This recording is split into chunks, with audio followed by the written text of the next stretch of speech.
All right. Feeney Talks with Friends, episode 46. This is great. This is all thanks to Dave and Owen from Direct Line Media and Cody from Weha Roasting and Brewing. Thank you for hosting us. We have a great guest today, Scott Miller. What's up, Scott? How you doing? Hey, how you doing? I'm excited to be here for number 46, one of my favorite pitchers of all time, Andy Pettitte, number 46. So Yep. I'm here for the Andy Pettitte episode. Go Yankees. Let's go. All right, we're already off to a good start. My name is Eric Feeney, founder and president of Friends of Feeney. Our mission is to help children and families that have heartbreak or tragedy. I use this podcast, Feeney Talks with Friends, to talk to wonderful people in the community that are doing great things. And you are in the community. I'm in the community. You are all over the community. Yeah. How's that? It's unbelievable. My wife and I moved here from Colorado 20 years ago, or almost 20 years ago, 18 years ago. We're both from Southern Connecticut, but never really spent time in West Hartford. Never even knew anything about West Hartford. I'd come to Hartford as a kid to go see the Whalers or WWF. Yep. And I remember just coming in here in 2004 and just being amazed. And, now, 18 years later, we have two, almost teenage kids, in schools in the community. We have great neighbors. We live in a great neighborhood, and I help operate 4 businesses in West Hartford. And so I'm in it, and I couldn't be prouder. I mean, it's just, from the kids' education to, we live close to the reservoir, so we're able to use the reservoir for recreational biking and hiking, and to the town itself. I mean, we're so fortunate. I mean, being in my industry, the restaurant industry, I've heard so many heartbreaking stories that have happened during COVID to other restaurants, not only in New York and Chicago and the big cities, but in other towns in Connecticut. And the way that Mayor Cantor jumped in, and some of the other town officials jumped in and made sure that the restaurants were taken care of during a really, really difficult time by expanding the patios, making sure that we're able to feed people and not close down for a long period of time, open up the giant patios. We're truly blessed. No, it was great. Pickup and takeout was a good push. Allowing alcohol sales to go was a change during COVID. It was great. And you named 4. Those 4 restaurants are. We have 4 in West Hartford. So we have the elder statesman, if you will, is Treva Restaurant and Bar. We'll be celebrating 12 years this autumn, and that's Dorian's baby. If you're not familiar with Treva, you should be. It's at this point, it's sort of an iconic restaurant in West Hartford, known for making great homemade pasta every day, 6, 7, 8 different types, Attilio's in the basement every morning, rolling out pasta, 6, 7 a.m. And then, legendary service there. We just have people that have been with us. Some of them have been there the 12 years that we're open, and it's a very warm, welcoming environment. And then 8 years ago, Avert Brasserie opened up on LaSalle. Classic French, beautiful, beautiful aesthetics. I hear all the time, I can't believe this restaurant exists in West Hartford, Connecticut. You feel, like you're walking into a brasserie in Paris when you walk in. It's truly built the way that Dorian envisioned it, and it's lasted the last 8 years. And once again, great food. And then, believe it or not, we're 5 years into Zohara. Zohara opened up 5 years ago. Zohara is a Mediterranean concept, very approachable food. A lot of people, I think at first, when they heard a Mediterranean restaurant was opening up, they're like, what is this? It's just probably really crazy spices, but we made it a point to make it food that, people could try and then fall in love with. I think if we went, with, the overly spicy foods of some of the Mediterranean countries, we probably would have scared people away. So, our hummus at this point is, internationally known. We make more hummus than any other product that we make within our 5 restaurants. And then Doro Marketplace opened up in the middle of the pandemic about 15, 16 months ago. And that's bakery and cafe, European style. We offer, great coffees, and we have a great pastry department that makes, a variety of our famous croissants and things of that nature. We have a bread department. We make about 8, 9 different types of homemade bread every day that not only do we sell to the public at the marketplace, but also we sell directly to our restaurant. So if you go into one of our restaurants, you're going to be able to sample some of the breads from the marketplace. A lot of restaurants are getting away from offering bread service just because it's an added expense, and we get that, but we also are sharing our brand with people, saying, if you love the bread, feel free to stop by the marketplace and grab a loaf. And I got to mention, even though it's not in West Hartford, we do have one other restaurant in Manchester, Connecticut, called Artisanal Burger Company, and it's a quintessential beer, bourbon, and burger bar.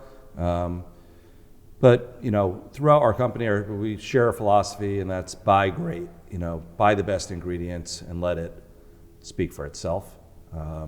We believe that our chefs and our bartenders' job is much easier. It's almost 50% almost done for them when you buy a great ingredient. You don't have to jump through all these hoops of manipulating, marinating and changing the flavors and so on and so forth. You buy it great, you dress it well, you find a nice sauce that pairs with it, or a seasonal vegetable. Let the ingredient speak for itself. Yeah, let's go back to the hummus. Yeah.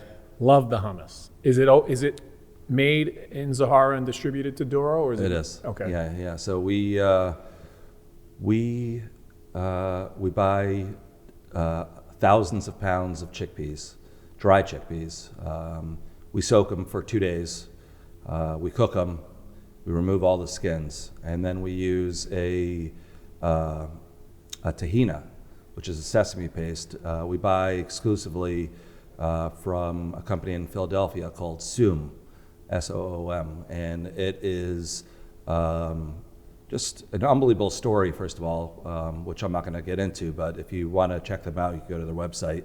But it's 2 Israeli sisters that moved to Philadelphia and started this company, and it really makes a difference. And people are like, oh, what's in your hummus? There's got to be this or that and this. It's chickpeas and tahina and a little bit of citric acid, which adds a little bit of that lemony flavor, but it will withstand. It will hold up. Whereas lemon juice, when you juice lemons, really you get that really fresh flavor for about 24 hours. So that's it. There's no garlic. There's no pepper. There's no cumin. So it's really a very straightforward recipe. It's just done right. Yeah, no, I like it. Every time I go to Doro, if I'm going to run in for a Nutella croissant, which are hands down the best, if I will get one of those, and I'll take olives, hummus, and the pita bread. I'm saying it right. It's not pita bread. What is it? It's pita. Oh, it is pita bread. Yeah. To eat later. Yep. That's what I recommend. Right? I tell everybody, people come in like, what should I get? I'm like, all right, so see this refrigerator right here? Are you hungry? Are you looking for like a variety of different flavors and snacks? So Doro Marketplace, going back to the Nutella, we make our own Nutella. Oh. That's something that people don't know and don't, probably realize. But if you eat our Nutella, once again, it's dehydrated milk powder, cocoa powder, and hazelnuts. That's it. If you look at the jar of Nutella, I don't know if I could say that without trademark or copyright, there's 18 ingredients. So our Nutella is healthier. It's not loaded with corn syrup and lots of sugar. It's a natural product, and so we think that makes a difference. But going back to the snacking versus meals, we have great meals. We have the roasted chickens. We have the Doro bowl. We have all these things. But I think when your guest last week, Doug Rankin, who owns a wine company in town, and goes around town drinking wine and lives a really tough life. But he came up to me a few weeks ago. Actually, I went to his house. His friend, his son, and my son are friends. Yep.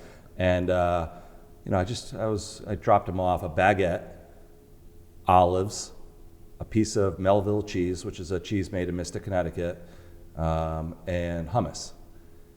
And ever since then, he stops in. He told me he stops in 2 or 3 times a week and grabs that and brings it back to the office. I mean, it's just like a great. Our baguette is great, and then you get the hummus, which everybody loves. A couple olives for some salt and some texture, and then this cheese that's made in the state of Connecticut is just. We have. I think we have maybe 8 cheeses right now that we keep in our refrigerated counter that are all made in the state, and so once again, we're about. Our brand, but also supporting other small brands within the state of Connecticut, and there's some great ones out there. No, Doug is great. And does he pair them with the wine? Did he say anything about what goes good with the wine? I don't think he makes it out of the store without eating half the baguette and the hummus, so I don't know. Yeah, I mean, we do a lot with Doug in our restaurants. He has a few wines at Avert, Zohara, and Treva as well. So. No, great guy. Episode 44, for those who want to go back and watch it. So back to Doro. Again, I walk in and the Wolcott Park, healthy, egg white, burrito, tomatoes, broccoli, good veggies are in there, guacamole. You got it. Phenomenal. Yeah. Phenomenal. And you feel healthier. Like some bagels, some breakfast burritos you'll eat. Yeah. You throw a hash brown in there. Yeah. You throw the whole full egg. You throw some grease, some sausage. Yeah, we have that too. We have the standard breakfast Dorian burrito. said he made it for a healthy cop that was working out that suggested he wanted to eat a little healthier. Yeah. So we're playing around with a bunch of different things, but we once again every dish that we have in all of our restaurants, there's a little story behind it. That one with the cop, Dorian talks to me about it. We talk about it. What are we going to do different? We research. Whole wheat wrap, but not just your basic. This one has some flaxseed in it, so there's some additional health values to it. And then, like you said, all the other ingredients are really good. So, you can walk into Doro Marketplace. I believe that burrito is about 160 calories, and have a light roast coffee in that. And even if you wanted to grab a yogurt parfait with some fruit, which we usually have in the case most mornings, you're getting a lot of nutritional value, but maybe you might leave there at 350, 400 calories and still have the rest of your day in front of you and not feel like like you need a nap. And then, or you could walk in and have the Nutella croissant, bacon, egg, and cheese on a bagel or whatever. But there's different, maybe you do one day and one. I just tried for the first time the cronut. Oh yeah. Oh my goodness. Those are ridiculous. See, I was like, I'm enamored by my pastry chefs and my bread chefs that make that stuff, but I can't go near it because, I'll taste it as they're making. I'll taste everything. It flakes off in layers, and the first so layer good. is just all cinnamon, and it's just there's a little it's really good. Yeah. And they're coupled with strawberry whip, or what is that? We do a few different flavors. Is the whole thing flavored throughout, or just the frosting? On the cronut, it's just layered. It's not flavored. Oh, with layered. Got it. So it's basically. Combination of a croissant and a donut. It's a donut made with a croissant dough. Gotcha. And then go to Zohara, you got to have the roasted cauliflower. That's the dish. That's the one. That's the go-to. Yeah. It's pretty cool because I've never had it anywhere else. Do you know any other places? We don't have to mention them. No, there's definitely. We were influenced by a restaurant in Tel Aviv that Dorian and I went to.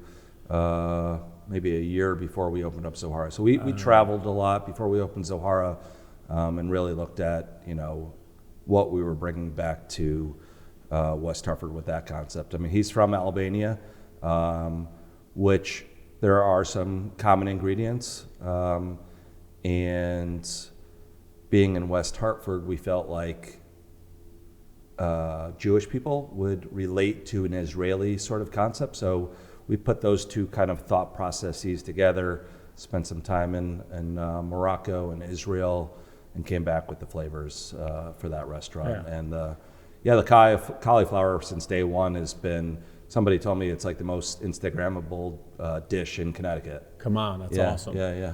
And what about, and then you said small portions. I love you get the pita, but you can get the whipped feta, the hummus, the crispy chickpeas, and the beets. Yeah. That's like my go-to. Oh, You could get 3, you could get 5, or you could get like 9. You got get the 5 You spot. got it. Yeah, the salad team. And then my daughter, one time, she like pokes a hole in the pita, it pops up like a balloon. Yeah. So we're playing around, and the dips are phenomenal. Yeah, they're fun. You know, it's Zohara.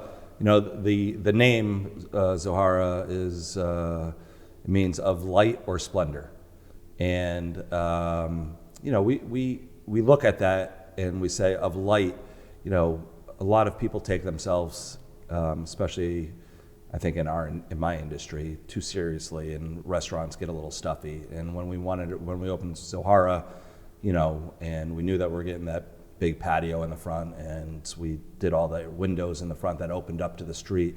We wanted to be more of an airy, fun kind of atmosphere. So, you know, we took that of light and kind of turned it around to be, you know, take it lightly, you know, and you know, those small dishes lend themselves to that kind of thought processes where you're, you know, just grab a few different dishes. It's not always about getting, you know, a bunch of entrees. It's about experiencing everything that's on the menu. So have those small dishes, you know, have the house-made pita that's, you know, we make 2,000 pieces of pita a day at Zohara, a small little restaurant with a pita oven that's barely bigger than an old school record player.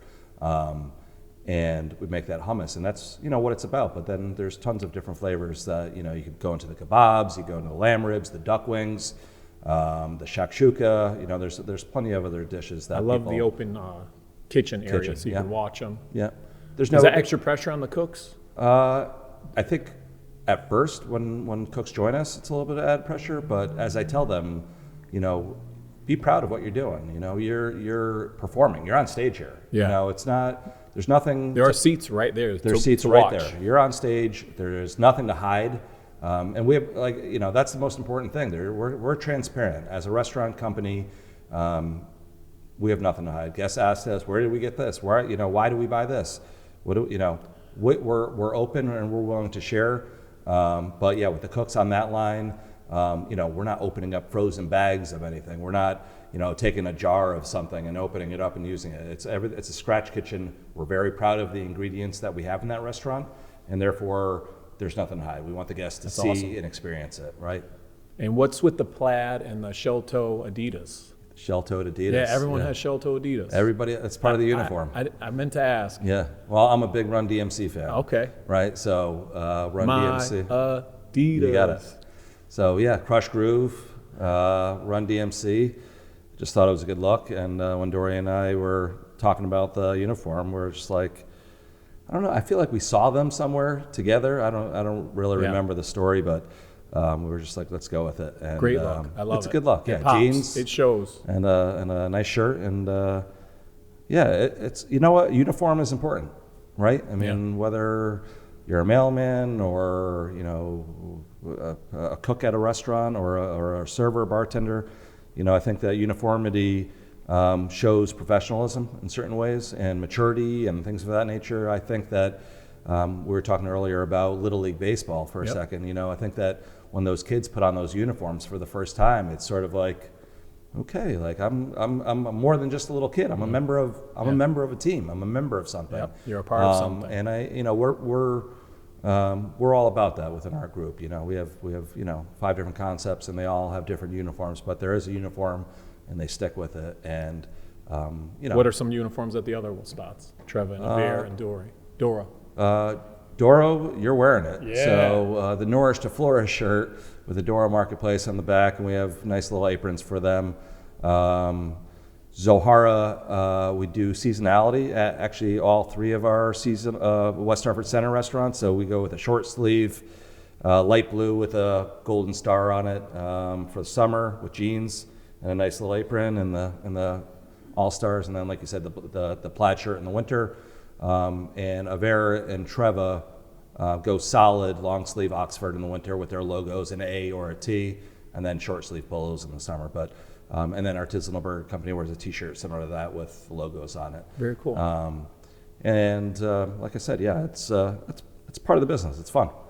I want to thank you too, because you allowed Friends of Feeney to do a fundraiser 2019. It was a July Saturday.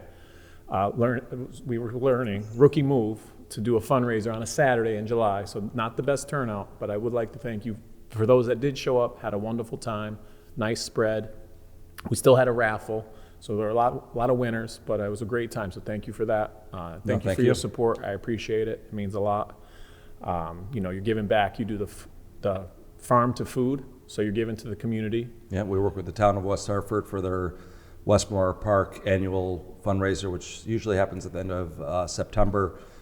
So, anybody in town that wants to not only eat our food, but give to the town, you can go to Westmore Park's website and look for the Feast on the Farm that happens in September. Very cool. And then, so last episode, 45, Gavin and Callum Sherry. So they run 2 miles. How long would it take you to run 2 miles? I got a good story for you, and you're going to find it hard to believe based on the shape that I'm in today. But right now, I think I would run 2 miles in about 13 minutes. I feel confident in saying that. Nice. When I was their age, I ran a 4:32 mile. 4:32. Yeah. That's yeah. I wouldn't say their age. When I was a sophomore, I got slower my junior and senior year. Other things were happening in my life, but my freshman and sophomore year were my fastest years. So I was big into track. Yeah, they are number 1 and 2 in the nation, not just It's Connecticut, unbelievable. not just Northeast. I hear about it. 2 miles in 8 minutes and 48 seconds. How about that? How about that? 2 minutes. We have 2 miles. We have some great athletes in town. Yeah. My son went to the casino the other night to watch Northwest Catholic play in the finals. Bristol. They lost to Bristol at the end. Guy I guess the going guy's to going to UConn. He's like 7'2", point guard type of player. He's Dribble, supposed to be shoot, incredible. There's just some great sports going on in town, which is the kids, the track. They're local celebrities, and from elementary school to junior high school to high school, everybody in town knows them. Yeah. It's just a great story for the town of West Hartford. Once again, there's another great thing to look at. I told them during the episode that I knew they were going to be legit runners in running club when they were like 4th and 5th grade. Yeah. You just know. You could just see that. So really cool. Also, another podcast guest. Well, we have sponsors. So what are your 3 keys that make you a good restaurateur? Did I say that right? Restaurateur or tier? Whatever you want. It's tour, my accent. but I It's my kind of like the accent. tier. It's my It's accent. a little more emotional with the tier. Restaurateur. So these 3 keys are sponsored by, do you know what sponsor would sponsor 3 keys? Lock and Key, West Hartford Keys, West Hartford Lock. West Hartford Lock. You know those guys? I do. They are a sponsor of our 3 key question. Okay. Eric Brown, Yeah. Maria Brown. Yeah. All right, let's hear what you got. So 3 keys. What makes you your 3 keys? What are your 3 keys to make you? A great restaurateur. Yes. All right. So, number 1, and the hardest part about being a restaurateur in 2022 is being able to relate to all types of people and have some sort of connection with your employee. We have over 300 employees, so it's darn near impossible to know everybody's life story that works for you, but it's important that I attempt to do that. In any job, I think people like going to work knowing that the people that either own the business or the principals in the schools or whatever it may be care about them and care about the guests as much as they do, and that it's shown through. Number 2 would be going back to what I just said about buying well. Whether it's for our bars, for the food programs, so on and so forth. Knowing where we buy, knowing how it's produced, knowing the people that we buy it from, and making the job easier for our employees by not shopping based on price, but shopping based on quality. There's a lot of people that, once again, it's tough times. Gas is $5 a gallon right now. You would think that a lot of people start to think about alternative ways to make money. And when we think about that, Dorian, myself, and our partner Dave Sudol, when we think about that, we don't think about let's cut quality or let's raise prices and find something. We don't think that way. We just say, let's stay busy. You know, as long as heads are coming into our restaurants, we'll be fine. You know, yes, do you have to go up on prices during times like this? A little bit, but not to the extreme. You know, people recognize that. A 12-year-old business like Treva, people walk in, you know, they've been there since day one. You know, if they're paid X for the cacio e pepe, you know, 12 years ago, it's fine for it to be Y, but it can't be Y times 5. And we acknowledge that. You know, it is why people come back to our restaurants. And 3, you know, supporting my community. You know, I know I started off the segment by saying how much we love it here in West Hartford. That's a true statement. And Dorian and Mira live in West Hartford as well. They brought up their 2 boys here. You know, it's very important to us and my wife Marcy that we're you know, raising our families in West Hartford.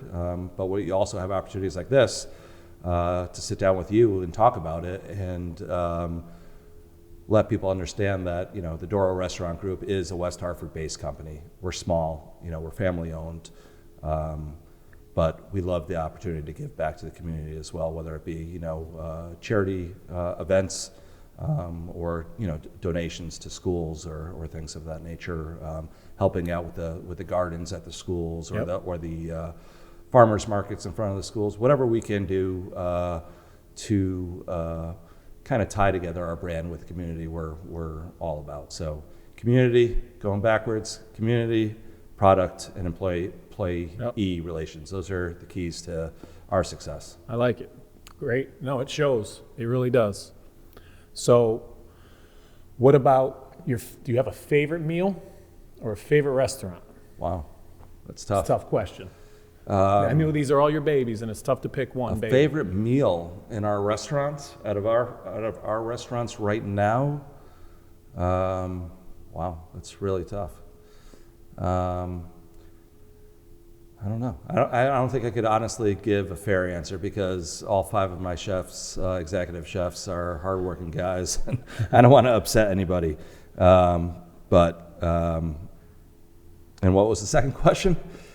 Or restaurant or meal? Do you have Yeah, I mean, I can't. I could give you some restaurants that I love that aren't ours. All right, name one because there's a follow-up question. Okay, in this in West Hartford. Yeah. Favorite restaurant in West Hartford that is not ours? That's another tough question. Wow. You want to go outside of West Hartford? Outside of Connecticut? Outside of West Hartford, my favorite restaurant right now is Tiger Belly in Granby. Kian Young owns it. It's just phenomenal. Where's that? What's that? Tiger Belly is like a fusion of Korean and Japanese. He has sushi on his menu. He also has some. Is that by my gym? Is that by my barn? The barn? No, it's closer. Do you know where like the Stop and Shop Plaza is in Yes. Granby? Yeah. It's Four Dads Pub. There's a plaza on the other side. There's like a Dunkin' Donuts in there and laundromat. Tiger Belly. He's been there for a while. He also owns a restaurant in South Windsor, East Windsor, called Mitsu. But Tiger Belly is more. It's smaller, but he does incredible homemade noodles and broths. But it also has, I think, one of the better sushi programs in the area. Oh, nice. I'm going to try it because we go to camp, North Granby. Yeah. So I'm going to try that on the way back. Tiger Belly. Then you go get ice cream at Grassroots. Yes. We hit that up once a week. Yeah. We have to. So you're right there. Granby's got some good stuff going on. No, good stuff in Granby. All right, Tiger Belly. So you're at Tiger Belly. Yeah. You can eat with 4 people. Yeah. Dead or alive. Oh, wow. Who you sitting down with to eat? Wow. I'm going to stick with males because if I say certain females, my wife will not let me in the door tonight. So I'm going to go with Jerry Garcia. Nice. Bob Marley. Nice. And Dave Matthews. All musicians, but all... You get one more. You get 4 total. Oh, I get 4. I thought I was the 4th. Okay, you could be the 4th, but... All right, Pick Eric Feeney. My man. Yeah, let's All get right, it. let's We're gonna have some fun with some great musicians. Yes. I mean, there's nothing better to me. I work a lot, but to stress relief, all 3 of those artists are just stress relief artists. Yep. I could listen to the Dead, Bob, and Dave, and just I have an hour drive, whatever. And I know there's so many different answers I could have given to that question, but I was listening to probably all three of them today, and that's what came into my mind. Howard Stern might get thrown into the mix because I was listening to him earlier today as well, and he's a pretty interesting guy. But I'm going with my my musician trio, and you. Nice. All right, I'm in. Yeah, Bob Marley. My mom had a dog when we were kids, Marley. Yeah. Because of Bob Marley, before Marley and me. Jerry Garcia, I remember where I didn't know too much about him. In high school, I was a big, like, you know, Nas, Wu-Tang, Biggie Smalls kind of guy. Yeah. So we went to a summer camp, Star Island, and Jerry Garcia died in August of '96, I think. It had to be. Right around there. And I remember people crying, and Yeah. they're like, Jerry Garcia. I'm like, who? Yeah. Yeah, I went to Strawberry Fields in Central Park the day Jerry died. There was 100,000, 200,000 people there in a vigil. It was, What's the connection there? Unbelievable. The Beatles spot? Or Yeah, it was just where everybody went. Cool. You know, it was like, I don't know how, I don't even know if we had internet at the time, but everybody, well, I guess 96 we did, but everybody ended up there. Yeah, it was great. I was fortunate enough to be able to see him a few times, but just, you know, read books about him, and obviously never got to see Bob Marley, but amazing guy. Yeah, legend. Yeah. And then Dave Matthews just came to the casino. Yeah, we were there. I was there. We were there. Yeah, it was a great Did you show. go Monday, Tuesday? We went Tuesday night. I think I was there Tuesday. Yeah, Very it cool. was a good show. Yeah, he played like every hit. Yeah, yeah. It was like the greatest hits. Usually someone tell Dave from Fresh Ink, shout out to Yeah. Dave, does great t-shirts. He Yeah. was there. He says he usually does like a set where he'll do some shows on Monday, some shows on Tuesday, but he did like all of the great hits. I had a bunch of friends that went to both shows, and they were definitely happier with Tuesday night show than Monday night show. And he's playing twice. I already have tickets twice to shows this summer. He's playing Hartford and Sound on the Sounds in Bridgeport in August, which is a big festival. The outside at the Yeah, used to be the Meadows or whatever. Yeah, Xfinity. Yeah. All right. Xfinity. Cool. Yeah. Have to check that out. Yeah. I went to Dave Matthews like in high school, Yeah. and people were hanging in the parking lot, and they like shot mace to get everyone in to go in because no one wanted to go in. They just hung out in the parking lot, Yep. and they did away with that, which was probably the smart move. Well, you're a little bit younger than me, so I might have been the reason why all that mace was being spread. Yep. I could have been part of that. So, all right, I'm a teacher for 18 years. We're asking favorites. Yeah. Do you have a teacher that inspired you, or someone, you know, someone at the Culinary Institute that inspired you, or a teacher from elementary school, middle school that inspired you? Someone you like to shout out? You know, I wouldn't necessarily say that I had, wow, hot mic. A teacher that motivated me, or even, I would have to say,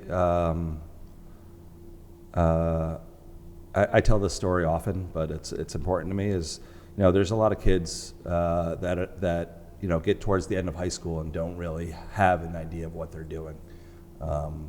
Might not feel ready for college, or mature enough to do something else, you know, Peace Corps, AmeriCorps, whatever it might be.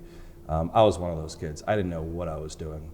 But I was fortunate enough to get a job in a restaurant in New Haven. I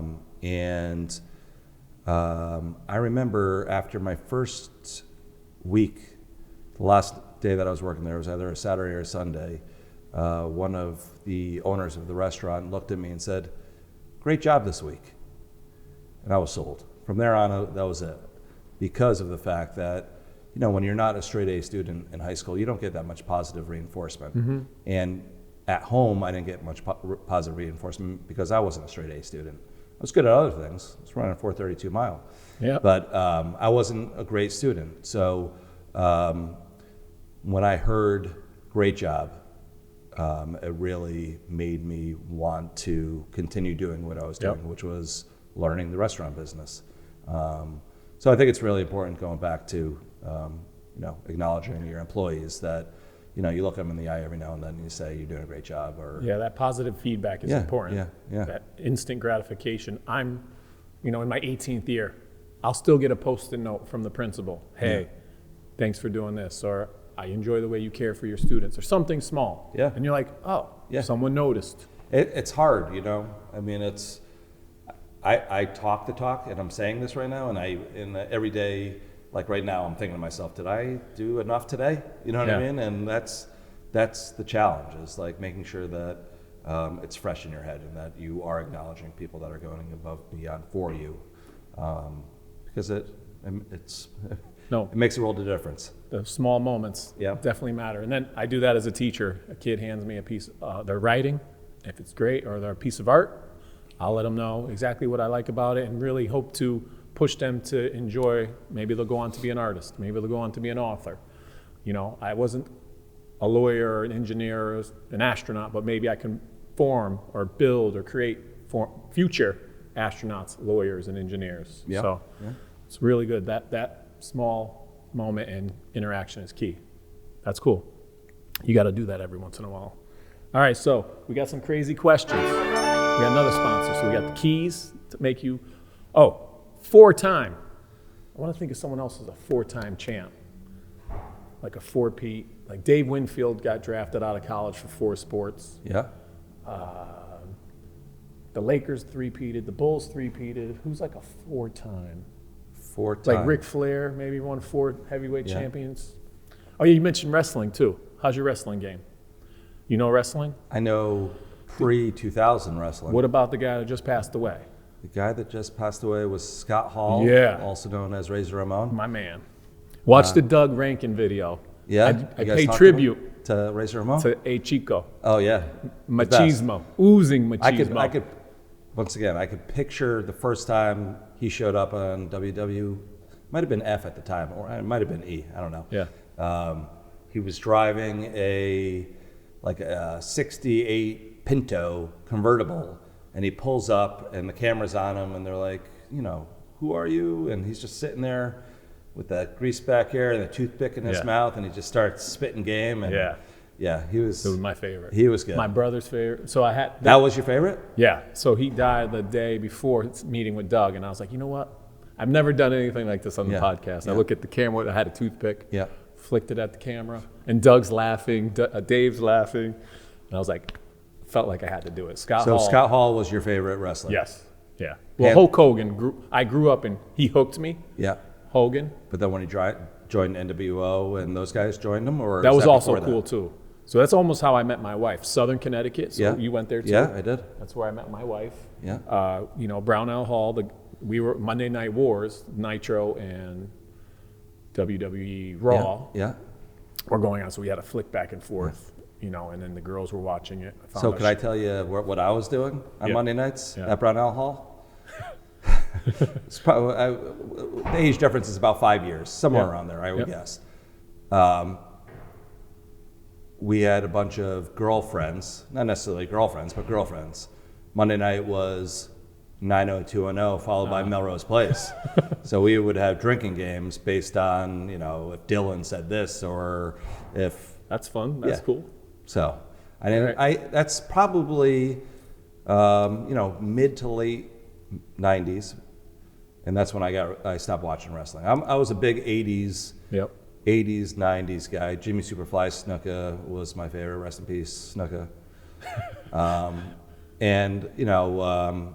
I grew up in New Haven, so I had the New Haven Coliseum, which doesn't exist anymore. But back in the early '80s, that's where they went. They came to Hartford or New Haven.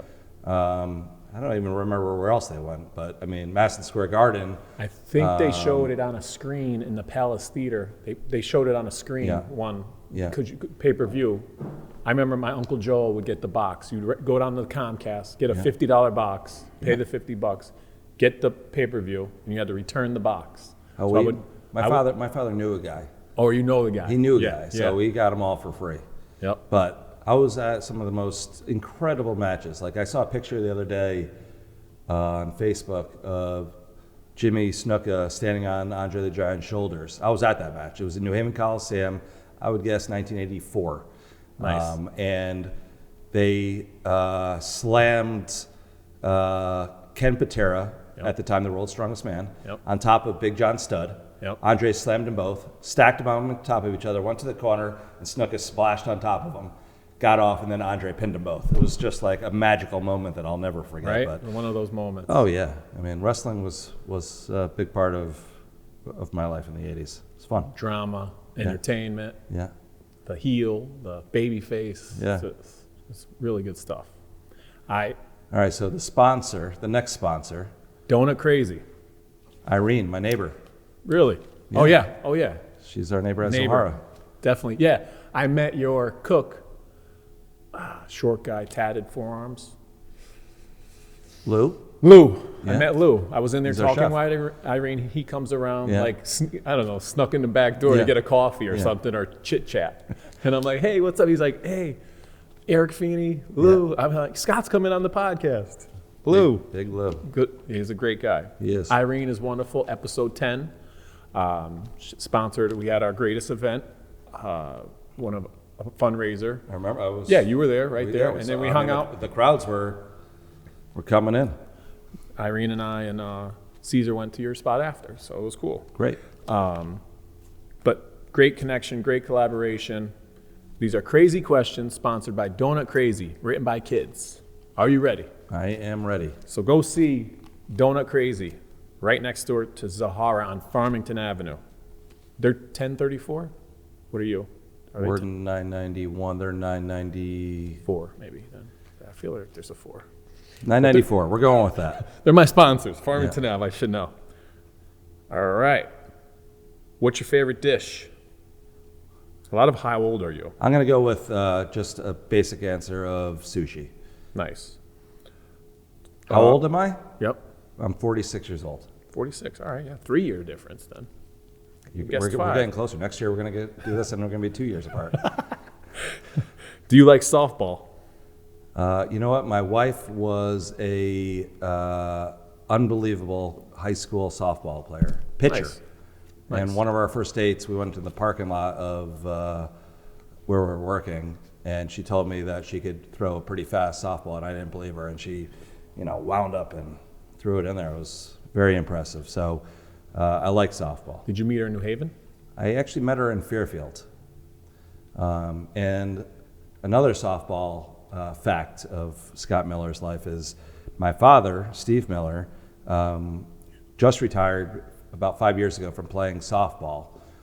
He and his team were league champions in Orange, Connecticut for 30 years straight. Wait, 30 years in a row? 30 years in a row. You heard it from me. Better than the Yukon women's dynasty? They were the dynasty of Connecticut before Yukon women's. 30 years in a row. 30 Steve years Miller. in a row. Yep. Classic Label is the name of the company that sponsored the team. They're a label company that's now in Woodbridge, Connecticut. But they were around some of the once again fun moments of my life as a kid was going to watch my dad's softball team. A bunch of great guys. That's awesome. Yeah. Yeah. Anything to get out of the house, exert some energy, go for the run, play some sports. No, I'm all for it. My wife's and I's first date was the New Haven Coliseum to wrestling. We went to Val's Cafe first for $3 wings, $3 pitchers and 10-cent wings. Val's around the corner. Val's around the corner from New West, right in Whaley. Yeah. So there's exactly Winners Pizza. Yeah. Across from that was Delaney's. Yeah. Winners And Val's. Okay. The owner was Val. Yeah. I think he was Portuguese guy. Yeah. Great wings. Cool. So yeah, favorite. And then I had the kids write their favorite restaurant. No offense here, okay? Wooden Tap Wooden Tap. on this one. Kids, if you like Wooden Tap, you're doing all right. But But if you like Wooden Tap, you should try Artisanal Burger Company in Manchester. what's your favorite type of croissant? My favorite type of croissant, once again, I don't eat much of the sweet things, but we do a lot of savories as well. So our pastry guys last week did a savory croissant that had spinach, bacon, and blue cheese in it, and I thought it was just unbelievable. I've never had a savory croissant. I gotta try that. Yeah, they That's do them at Doro, or no? yeah, they do like these little square croissants, and they stuff them with some savory ingredients. Will it have a tomato on top? They do the That tomato thing? ones also. That's yeah. a croissant? It's a croissant dough, yeah. Yeah. Okay, gotcha.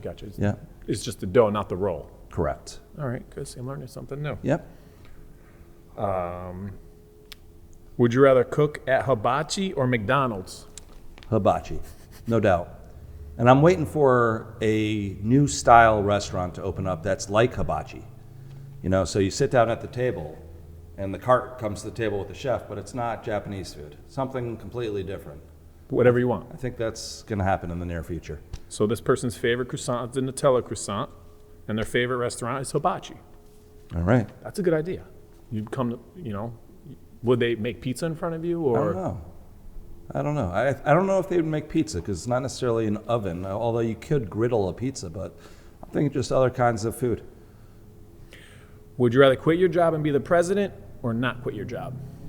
I'd rather not quit my job. Would you rather eat at McDonald's or Chick-fil-A? I would rather, this is a very political answer here.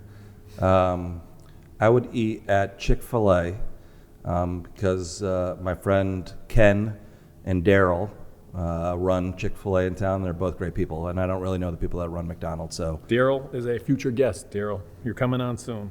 And his favorite restaurant is McDonald's. Oh, this person's favorite restaurant is Jake's Wayback. That's pretty local competition. That's like, do you live in a mansion? I do not. Do you like to eat? I love to eat. This person's favorite restaurant is the Hungry Crab. Huh. Have you ever had the Hungry Crab? I have not had the Hungry Crab yet. Do you have a dog? I do have a dog. I have a 15-month-old Ooh, baby. micro Labradoodle. Her name is Peanut, and she is a joy. I never thought we would have a small dog. We've always had big dogs, and my wife showed up about a year ago, drove to Pennsylvania, and came home with this beautiful little puppy. Oh, speaking of Labradoodles, this is me with my Labradoodle. I had the Wolcott Park. We'll put this in color. And this is Barkley eating a Puppucino at our favorite spot, Doro. Nice. We'll have to get Barkley and Peanut together. Yes, Labradoodles. But my guy's like 60 pounds. He's no Peanut. Yeah, Peanut's. He was supposed to be the runt. Peanut went to the vet today. She weighed in at a heavy 14.5. Really? Full they grown. make Peanut Labradoodles now. They'll make anything. Breakfast with my boy Barkley, Puppucino and the Wolcott Park. Both hit the spot. What's a Puppucino? Just whipped cream in a cup. Yeah? You got to put that on the menu. And then I go to places. Someone hooked me up, and they were like, hey, can you put whipped cream in a cup? Dogs love it. He knows when he's going. If he's good, he's going to get that. Oh, really? So I'm like, you want a Puppucino? He looks at me, sits, and he'll behave and let us eat. I go get him one. Yeah, it's healthy. It's pretty good for them, and it's a sweet treat. All right. Puppucino. All right, Puppucino's Put it on going the menu. Okay. You have a dog. Wife's name is Marcy. Yeah. You are 46. Would you rather eat a cake or a brownie? I would go with a brownie. What's your favorite color? Blue. Would you rather be a bear or a tiger?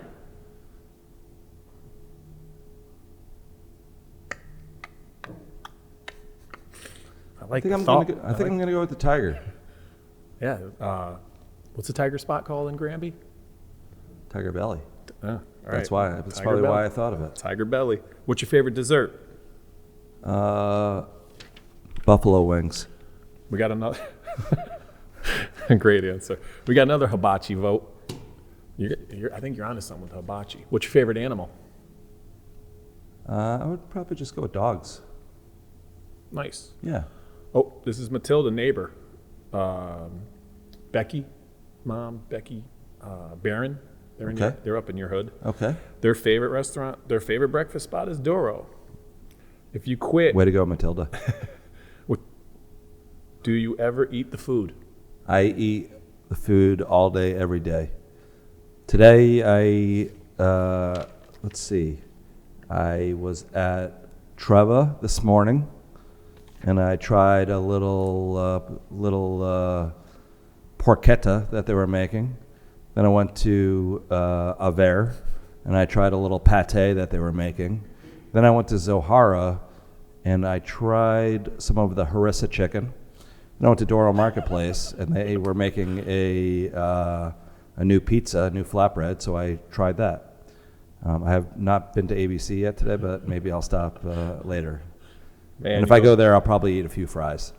Very nice. Yeah, no, you make gnocchi at the At Treva. Treva. Yeah. That's my meal. Yeah. I love that, and it's homemade, fresh, and it just melts in your mouth. Almost. Roast the potatoes, put them through a ricer, mix them with a little bit of flour, and they're light as pillows. They're and then delicious. there you do a Mother's Day brunch. We do. Yeah, phenomenal. Brought Yeah. the kids there Yeah. once. And Yeah. it was even better. My kids were pretty young. And they were like, we're only going to charge you for 2 adults. And I was like, oh, cha-ching, this is the best. Yeah. This is going to be a great Mother's Day. Because, they were like cuspy, like 10. Yeah. But it was great. And then And they're going to high school next year. next year, Conard High School. great. Unbelievable. 8th That's grade. great. Yeah. Oh, yeah. Yeah, the same as my Is he son, going to go to Simon. Conard or is he going to stay in Simon's staying in town. He's not going to South Beach, but he's going to Northwest. Oh, he is? Yeah. Great. Yeah. Oh, awesome. Athlete still playing soccer? Athlete. Soccer.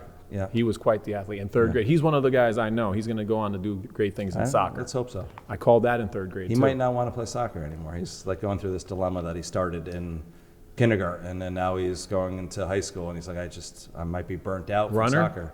Or, He wants to play football. nice. Yeah. So All right. he's been playing a lot of basketball. So. Coach Lenz Yeah. over at Yeah. Northwest. Northwest. Yeah. Dad at school. Yeah. Good guy. I've heard nothing but great things. Awesome. So yeah. I had his daughter. I call her Coach all the time. Oh, Coach. Yeah. Coach Lenz. Yeah, Yeah. no, Coach. All right. Simon. All right, Coach. Make that connection. He's that DB, defensive back, Could be. fast. He's still fast. I see him. Punt return? Wide receiver. Punt Wide receiver. returner. Very cool. We'll see. We'll see. Simon's my dude. Tell him I said hi. Simon, will. you're the man. I'm proud to be your teacher. You're going to go on to do great things. What's your most famous dish? I would say our hummus. Hummus, yeah. Do you have an annoying sibling? And if you do, I will not say a thing. That's a great question, but I don't have an annoying sibling. I have one sibling, my sister, Rebecca. She lives in town, and I would not call her annoying. I would call her super cool. And she also has 2 teenagers in school in town as well. Nice. So our motto, be a good friend, pick up the trash that's not yours, hold the door for someone, give a compliment. What makes your sister a good friend? You know what? We've seen a lot together. We've been through everything as kids, so we could, it's interesting. I have, and you have 2 daughters. You have 2 daughters. Twins, that's it. And there's different phases in life, right? They could be best friends one week and hate each other the next week. And my sister and I have gone through all of that, and we've gone through that together. But at the end of the day, our parents instilled something in us that we could rely on each other when it comes down to something serious or so I think that that's the relationship that we have. It's different as adults, and for all you kids out there, you might hate your sister or brother today, but it's always going to change, and their family and their blood. So stay close. I agree. Was it your dream to be a chef or something else? It was what I did well. Going back to my earlier comments, I was told I was doing something well, and I loved hearing it. So I just stayed with it, and I worked with some great people. As I said, I'm in my mid-40s.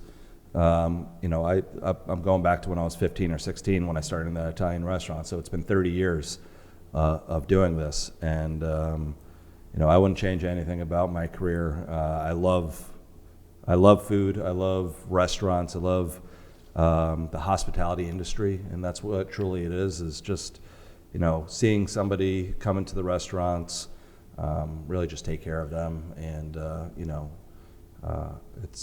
it's awesome. What was the spot called in New Haven? Or what street? On Worcester Street. Okay. It's still there. It's called Consiglio's. Oh, yeah. It's been there for, I think they just... Is that at the far end on the 50 right? years. The last one on the right? No, it's in the middle of the block. So, Trey Scalini is on the Trey right. Scalini's on the end on the Far right. end. That's the one. But Is yours next to Abate? Right there when you could take a left to go to the school? It's before it. Before Pepe's. Oh, it's before Pepe's. Before the spot. So it's halfway up the block between Sally's and Pepe's. Gotcha. On the but- opposite side? Not on the same side as Sally's and Pepe's. Jeez. So they've been there forever, family owned. So little history lesson, Consiglio is Sally's last name. Sally's Pizza, Sal Consiglio. Oh, no way. So when they opened up Pepe's, Frank Pepe's, Sally's followed soon after. Sal Consiglio worked for Frank Pepe. I think they were first cousins. Opened up Sally's, and then their family ended up opening up more of a family-style Italian restaurant that did the lasagnas and the homemade pastas and Very things cool. of that nature, called Consiglio's. And once again, it's still there. Come on, we lived in New Haven and found out we're having twins, and we were like, she's from East Granby, I'm from Waterbury. We're both educators, moved to West Hartford. Yeah. Lived there this whole time, did not know that. Yeah. Sally's, #1 pizza, one bite, Well, 9 point something. They're coming up the road. Sally's? Yeah. Oh, Yeah. Weathersfield, right? No, West Hartford. Or is it West Hartford or Farmington? It's on the line right in the parking lot where Trader Joe's is. Come on. Yeah, there was a jewelry store there for a little while. That building that's standalone right in the middle, where Best Buy is. Wait, down by the mall? Yeah, That's going to be Sally's? yeah, Come on, Yeah. let's go. Yeah. West Hartford. yeah. Just Okay. reading about it the other day. Man, that's just like, it was amazing that Panini place, Hot Table, Yeah. moved in right next to Shake Shack. Yeah. And they're both doing well. And to have even the center still amazes me. All these phenomenal places all thriving. It's great. Favorite animal, favorite food, favorite restaurant. Boom. Would you rather be the owner of Dunkin' Donuts or an ice cream shop? I will go with the ice cream shop. How tall are you? 5, 10, and 3/4. And a half. 3/4 really matters. His favorite restaurant's Red Robin. Or would you think of the name Doro? What do I think of it? Where did you think of what All right. made you think of Doro? So Doro, so my partner is Dorian. I moved to West Hartford in 2004, and at the time I moved here to take a job at another restaurant in town, and Dorian was my sous chef, and he's from Albania, and a variety of other gentlemen that were working with us were from Albania. I noticed after a few days that they were putting O's on the end of everybody's name. I had a guy named Eddie, he was Edo. I had a guy named Jimmy, he was Jimmo. I was Scotto. And so I just started calling Dorian Doro. And I'm sure I'm not the only one, but the name kind of stuck over the years, and Doro became the name of our group. Oh, very cool. Yeah. Always wondered that too. That's great. That's the story. No, Dorian's the man. I was there a while back, and he's like, you have to try this. It was a breakfast dish, but it had red sauce, sausage, spicy. Yeah, it's the on a shakshuka. hot plate. Shashuka. Yeah. Yeah, that was Yeah. delicious. So we have that on the menu at Zohara, and we figured we'd bring that over to the marketplace as well. And the names are great. Wolcott Park, Elmwood, Yeah. a couple other. I think you need to have a be a good friend bagel. Whatever Come you on, need. let's do it. I think we do the Puppucino, Yeah, get that going. Puppucino. Yeah, we're gonna run with that. the EFP, The next, the Eric Feeney Puppucino. your next staff meeting. Let's talk about that. Would you rather be an astronaut or a ninja? Definitely a ninja. Who wouldn't want to be a ninja? There's nothing else. There's no other job you would say, or any other career That that is goes above ninja. Top of the Right? totem pole. Honestly, Ninja. ninja. It's all down from there. If you told me I could be invisible and fly or be a ninja, I would be a ninja, because a ninja can be invisible because they're so stealth, Yes. and they could probably fly. I don't know. Ninjas are great. Are you famous? I am not famous. No, this is pretty cool. You do cooking shows on Channel 8. You do cooking shows with Scott Haney. Yeah. And here you are talking with me, Yeah. just a regular old third grade teacher. So I thank you. This means a lot. It was a long time coming. I'm very happy that you're here. So you're famous. West Hartford famous. Today I'm famous. Yes. For this hour of Friends of Feeney, I feel like a huge celebrity. Are you fast? Well, yes. 4:32, Yeah. 1 mile. That's fast. I'm getting back. I'm getting back. Would you rather be a scissor or a pencil? I'm gonna go with. Wow, that's a great one. Can I get a first name? Kinsley. This is Kinsley. Yeah. Wow, Kinsley. You know, Kinsley, great question. Kinsley's uncle is a cook at Max. What's his name? Elzate? Jenny Alzate. I don't know. I'll go with Scissor.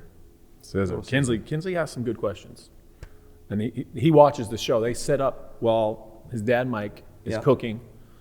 Kinsley will set up on the Alexa, the Friends of Feeney podcast, and they watch it while they're cooking. So it's pretty cool. And he taught me that when I was doing dishes and cooking, I was just listening to the podcast. But if you ask Alexa to go to YouTube, you can watch. If you have the Echo from Show. Waterbury? Waterbury. And where were you a dishwasher? No, I worked at 7-Eleven. I'm saying washing dishes at home. Oh, but I worked at 7-Eleven. I used to mop Slurpees. Yeah. When the kids made a mess. Yeah. And then I'd have to stock the shelf because everyone just, ransacked it. All right, so I have a crazy question for you. Yes, please. What is the best flavor of Slurpee? Ooh, you got to mix. You got to mix. You got to just go crazy. That's the only answer. Blue, you got to have a little blue, red, and orange in there. All right, and one more crazy question. Yeah. Just from a chef. How many hours is too long for a hot dog to be sitting on the hot dog? Ooh. Those guys, the greatest thing too. They were like, "Oh, you work at 7-Eleven. We'll deduct. You could have all the Slurpees that you want, and we'll deduct you get half off the hot dogs and stuff." Right. I'm like, "You only want me to eat these to help you get rid of them." Yeah, because those things are they're just sitting there, burnt. I think we left them on there for days. Yeah, burnt, and then one day and then drunk guys would come in. So many Slurpees one day. I'm like trying to ring someone up. I'm like, I got the sugar buzz because I just sucked down 4 64-ounces. That's awesome. I'm like, they're free. I got to get my money's worth. Oh, yeah. Good old 7-Eleven. Did you ever, last crazy question for me, did you ever open up the faucet right into your mouth? Just go, yeah, of course. Yeah? Yeah, did it. Yep. You heard it first here, folks. Across from Fulham Park. The Waterbury Slushy Bandit has been found. That was great, too. Waterbury would get mentioned every episode. Waterbury. And you did it, so cool. Yeah, 7-Eleven. Doug spun some questions around on me, too. So you and Doug got a lot in common. You guys are you turn the tables. You Sly Dog, you Doug. Hibachi is great. Has there ever been an order too big for you guys to take at your restaurant? Never. Never too odd, never too big, never too weird. We're in the business of saying yes, and we love the weird big orders that people don't think that we'd be able to pull off. And this guy says my favorite restaurant is McDonald's. LOL. Got third graders writing LOL. That's hilarious. Their favorite restaurant's Olive Garden. Ooh. How old are you? Who's your favorite chef? Do you have a favorite chef, like a role model chef, celebrity chef? Celebrity chef? I don't know. I'm getting old. I can't remember anything anymore. And then last one. This is a question. What's your salary combined of all the restaurants that you own? What are the sales? Salary. You sure that I don't mean salads? How many salads do we sell in a week?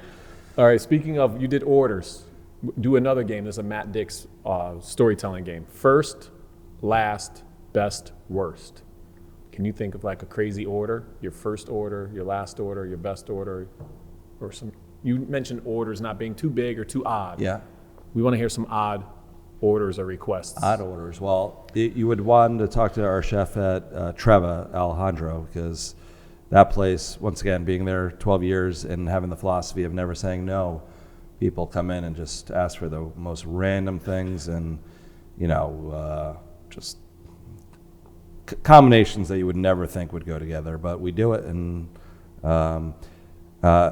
when I met my wife, I was a chef at a country club in Fairfield, and I had, we joke about this every now and then, I don't know even why it comes up, but we had a member that had their jaw wired shut. So every meal, every special of the day, and we change our specials every day, it might be salmon with green beans and wild rice.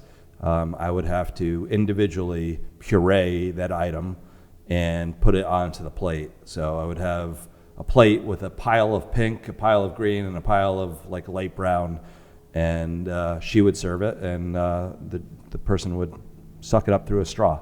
So that might be the oddest. Last thing that I saw going out of Doro Marketplace, actually I was just most recently at Avert, and they just served a escargot on my way out. So that's the last. First would have to be a salad. So going back to Consiglio's in 1990 or 89 or whenever that was, part of my job was to make salad. And so we would buy all different kinds of lettuces, and I would peel carrots and shave the peeled carrots into the salad mix. And they had these glass plates, and they had a 2-door glass refrigerator. And I would make the salad, put 2 slices of cucumber and a cherry tomato on it, and I would stack them. And I had to build like 80 of them. And my job throughout the night was to do other things, but just to make sure that there was always salads ready to go, because it wasn't like they were making salads to order back then. It was just like everybody got a house salad.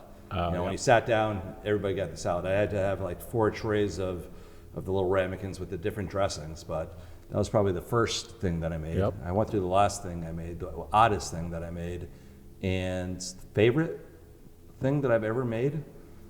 It's a good question. I've had the experience of working with some great chefs and playing with some really fun ingredients. I would say, just a really good steak, good quality. My son Simon loves a good steak, so I've trained him on working with a cast iron pan and butter basting steaks with rosemary and garlic, and it's probably my favorite thing to cook. I feel like it's like, a great thing to pass on from a father to a son is how to cook a great steak. So might not be my favorite, but it has fond memories. So I'm going to say cooking a great steak. Very cool. Well, speaking of Simon, and I have a shirt for Simon. Awesome. Be a good friend. He's a good friend. He was my student. He's a great friend and classmate. So I want to give that to Simon and Amelia. Right? That should be 2 for them. Awesome. Yeah, this was we just were in the St. Patrick's Day Parade in Hartford, Connecticut. I saw some pictures. There were 90% chance of rain. So the turnout was pretty low, but it was a wonderful event. It felt like Ireland. It was a hazy, kind of cold day, but the rain held out, and it was just beautiful. I'm in pants and a T-shirt, and just walking and waving and being out. It was a wonderful time. We raised money for the bridge. I remember when Simon was in your class, how excited he was. This is in 3rd grade, so this is a while back now, but how excited he was for the Park Road parade and getting on the back of the truck with you and all the kids, and that was great. That was a blast. So thank you for that. Yeah. Thank you, Simon. Thank you for continuing to be a good friend. Yeah. No, any closing? Oh wait, let's talk some cocktails. Yeah. The 24 karat. Yeah. And the root down. Yeah. Those are my go-tos. Those are staples. Right? You can't beat that. Where'd They've that been come from? Is it bad of me to think I'm drinking healthy because no, it's carrot? It's like drinking a salad. Okay. See? I mean, a little bit of alcohol, but, when we opened up Zohara, we really wanted to incorporate some of the flavors of the Mediterranean and the health, we wanted people to, like you just said, should I feel healthy drinking this? Yeah, you should. I mean, you're drinking, we have a juicer that juices the carrots and the beets in-house every day. It's not like we're buying something bottled. We have a commercial juicer, and we pair them up with some spices and some alcohol that really work well together. So yeah, we're going on 5 years of serving those 2 cocktails. And, wow. They're the 2 that have not been removed from the menu once since we've opened it. I know, and you had those to go too. That was great. Oh yeah. So. Yeah. And I tried to recreate. And you guys, again, when you said, we asked, my wife loved the root down, and we asked, hey, what's in this? We thought maybe, they would shy away from telling us. Came right out. Tell you exactly. This, and this. Make it at home. So we tried. Yeah. Just not as good for some reason. Just ambiance. You have the juicer? Being there. You have a juicer at home? Ooh. I think we may have gotten bottled beet. It's got to be fresh. It's got to be fresh. That makes sense. It's got to be fresh. It changes everything. Yeah. Well, when you're ready, let me know. I'll get the juicer. We may have a juicer. Yeah. My daughters love cooking. We have a bread machine. We have an air fryer. We have a big thing that. Oh, wait. I got to jump in on the air fryer real quickly. Oh, go ahead. Because about 3 weeks ago, my wife and I went to see Alton Brown at the Bushnell. And he put on a great show, but it reminded me how important it is to share this information with people. There is no such thing as an air fryer. There is no such thing as an air fryer.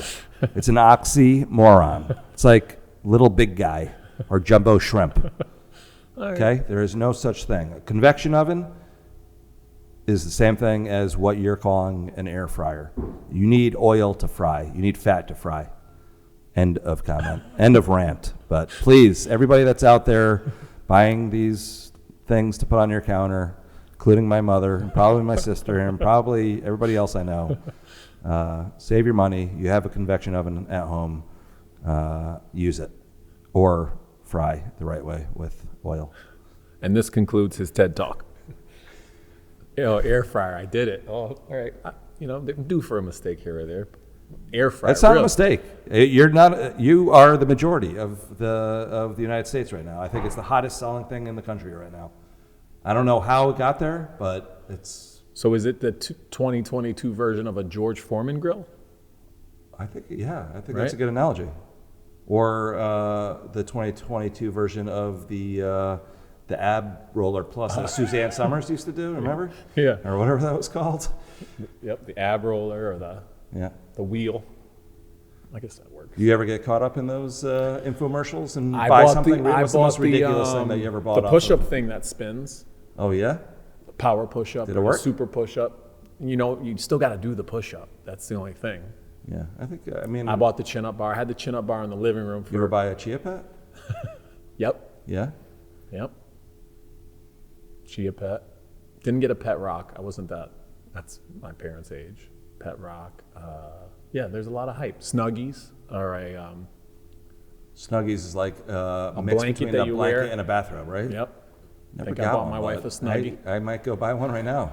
If it wasn't getting warmer out, if we were talking right now in like December, I would go on Amazon right now. Get the Snuggie. Not Amazon. I would go to a local shop that sells Snuggies and support the local shop, and I would buy a Snuggie.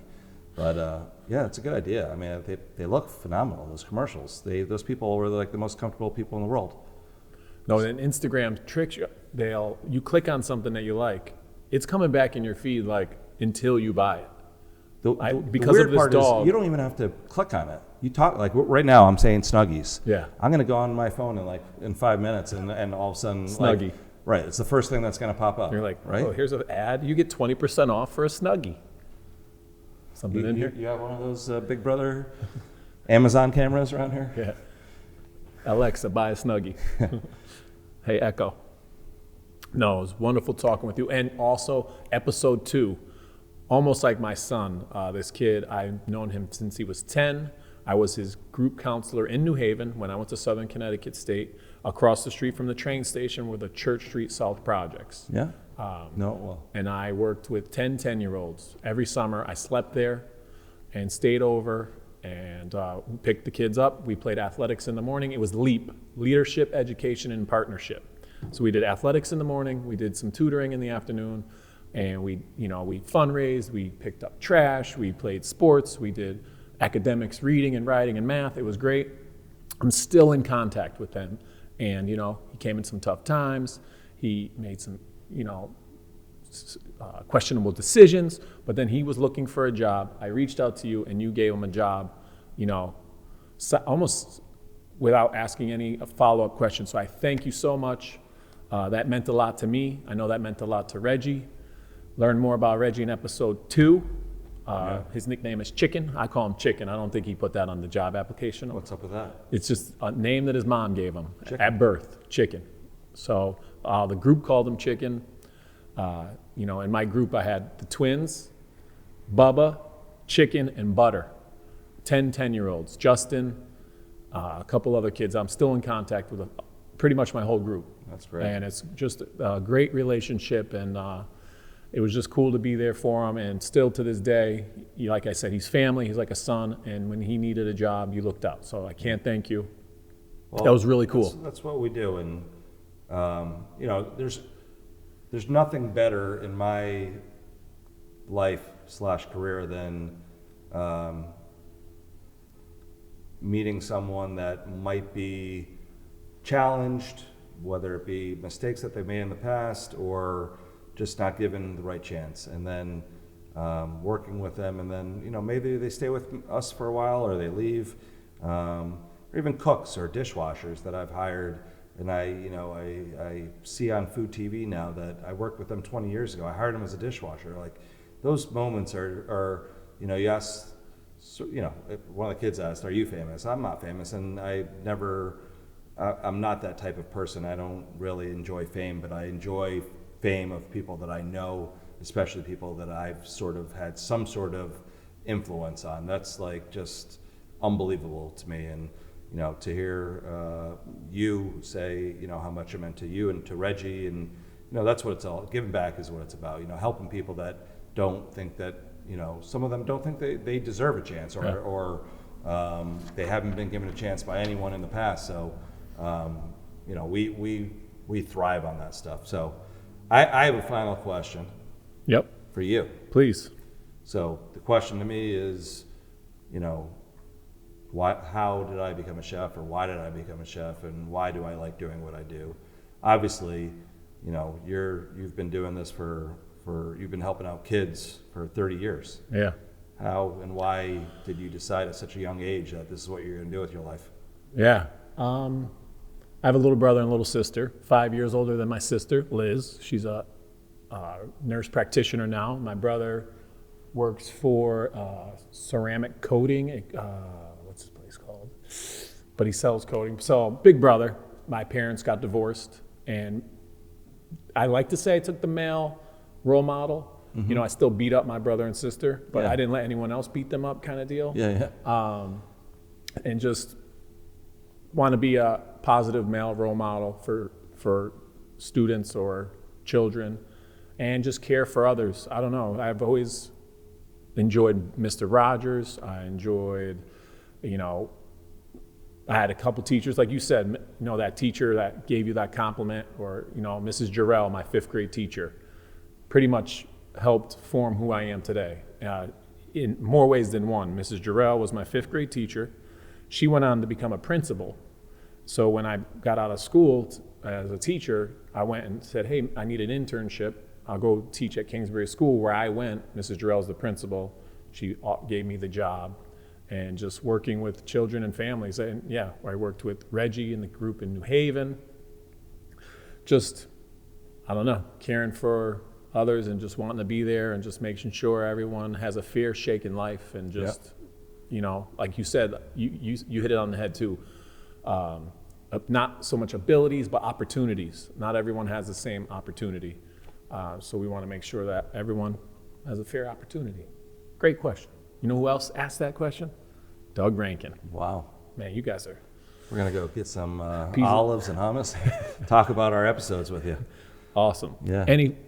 So again, thank you so much for being here. Thank you for allowing me to share a little bit of what inspired me and got me motivated to be. And then I did not know this was going to turn out to this. You know, I started it in, you know, my first year. I was a 5th grade teacher, Gabby Sohn. Gabby Sohn, her dad died, unfortunately, unexpectedly. I became friends with Nancy. Nancy had twins, so we had the twin connection. I knew how it was. My girls were in kindergarten, so I was still a new dad, you know, and to see this family go through that. So, but Nancy is now the secretary of Friends of Feeney. So it started off as a GoFundMe at the Park Road Parade, raising some money. And then the next year, another student had a need, and it just slowly went, and then I found out GoFundMe taxes the recipient and takes a portion of every donation. So as if they donate to Friends of Feeney, I could give them the 100% tax-free. It's great. So it's a good thing. And, you know, we got shirts, we're marching in. We went from the Park Road Parade to the St. Patrick's Day Parade, where I have a podcast now. We're coming up on 50 episodes. Oh, which reminds me, 50th episode is going to be huge. 50th episode is going to be at Playhouse on Park. Yeah. March 3rd. Okay. Can we get it catered? We could get it catered. Can you hook it up? I can hook it up. All right. You heard it here, folks. May 3rd, we're going to charge guests. We have the audience members are going to be involved. Our highest rated show is episode 22 with Ty, Scott, and Andy from the JCC Basketball League. I have a feeling that Eric Brown will be there. number Seth Brown. number 46 is going to be the top. 550 views. All right, let's go. Set your goals. 551, guys. Number 46, 551. Let's do it. Doing it for We'll Andy be there. Pettitte. Doro Catering and Events. We'll be at Park House on Park, Playhouse on Park. We do a lot of work with them, Tracy and the team over there. So hit up Eric in regards to what you guys would like to eat. You know, why don't you throw out some ideas? Either throw them up on the podcast notes, and you know, even some of the kids. We're probably not going to do hibachi, which was the favorite, but we could definitely have some fun with the menu. So we look forward to episode number 50 in a few weeks. It's great. Thank you so much. That's exciting. Yeah, 50. It's gonna be huge. We're really excited. Tracy, we're on an email with Dave and Tracy. We're working on lighting and sound and audience members, and now we have a cater. So this is exciting. Thank you, Scott. You're welcome. And you know, our favorite spots. You'll know a bunch of people, and you heard it here first. May 3rd, it's a Tuesday. We're gonna have audience members can ask questions. We're having it catered. Tracy and Dave are gonna put together a nice little production and sound. Wizard of Oz is happening the same day, so we'll have some Wizard of Oz. Cool. But you know, maybe I could do the Tin Man lean. You know that move? Yeah. I don't know if I would be. I'd probably be the Scarecrow if I was Scarecrow, to be. I like that guy. Yeah, one of the favorite movies of all time. I like The Wiz. Ooh, yep. With MJ. With Michael Jackson. Right. Janet's in that. Yeah. Diana Ross, I think. Diana Ross. Any closing remarks? No, you know, I forgot to say something, and I would not be doing myself the true honest service if I didn't mention Sam Elliott. Sam Elliott would probably be at the dinner table with Dave Matthews and Bob Marley and Jerry. Sam Elliott is just an unbelievable guy, right? I mean, have you... The true cowboy? Sam Elliott? Yeah. Yeah. Great character in Tombstone and Roadhouse. Wade Garrett. Yes. It's like the ultimate character. Like I said, ninjas are superheroes that aren't recognized as superheroes because their just internal powers are incredible. Sam Elliott is my internal superhero. Yes. Especially in Roadhouse. When I grow up, I want to be Wade Garrett. That's it. I love it. Great closing remarks. You had me going for a minute. I didn't know where you're going with that, but here's to Sam Elliott. Cheers. Cheers. Thanks for having me. I appreciate it. This was wonderful talking with you. We talked 4-time restaurateur, caterer, restaurant. What was the other one? Chef. And restaurant. Yeah. 4-time. This guy is a celeb. It was wonderful chatting with you. We did crazy questions. We talked about your 3 things. We talked about a lot. So tune in for episode 50 or 47, 48 are going to be great too. We're meeting with The Bridge. We're meeting with Miracle League and 2 women who wrote a book. So we got some really good guests lined up. On 3, we'll say be a good friend. 1, 2, 3. Be a good friend.